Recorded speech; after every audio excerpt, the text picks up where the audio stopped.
think that if you're a true Christian, you don't consider Christianity just a part of your life. It is your life.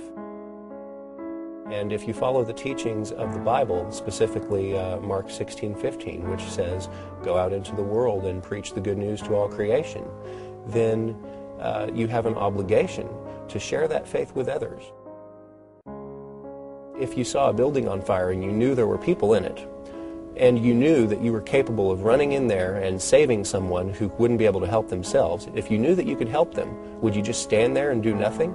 And unfortunately, by not clearly seeing the issue, I think that's what a lot of Christians do, is they just stand there.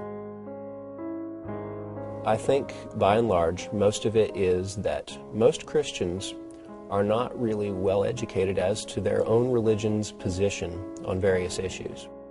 They consider worshiping Jesus to be part of their lives, but not their primary purpose. And I believe that true Christianity considers it to be the primary purpose. And if you're a true Christian, you believe that those who are not Christians, those who have not followed the teachings of the Bible, that have not accepted Jesus Christ as their personal Savior, those people aren't going to heaven. They're going to hell. Hell's not a fun place.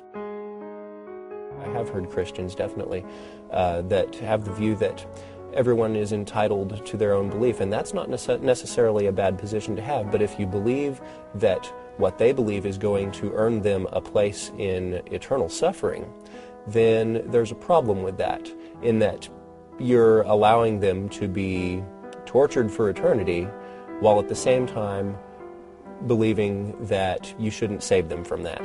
It's very awkward. If you really believe that people who are not Christians are going to hell, then that is a very serious consequence.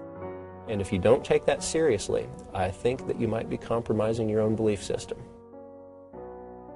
Those who do take their faith seriously, they need to encourage or teach those who might not how important that is.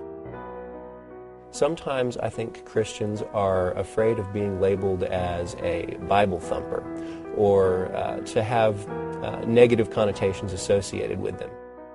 But that's not necessarily negative if you're a Christian. I think it's something to be proud of. There's nothing to be ashamed of if you're a Christian about the Bible or being a Bible thumper. It's something to be proud of. It's something that you take seriously. And it's something that you should encourage others to take seriously as well.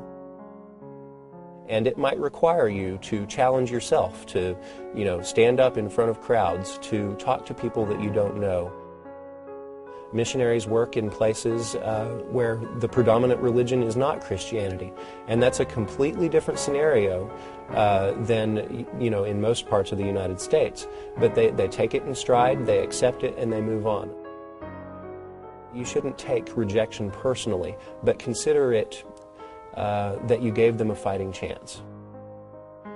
Give them a fighting chance at heaven, even if you do have to risk offending someone or risk a friendship. It's a simple matter of weighing priorities. If I were a Christian, of course I would take the Bible seriously. I respect people who take their beliefs seriously. And I would take the Bible's teachings seriously. Among those teachings is the idea that there is a heaven and there is a hell. And those that accept Jesus Christ as their personal Savior go to heaven. Those that don't go to hell. And the implications of that are very far-reaching. And you're an atheist? Yes, I sure am.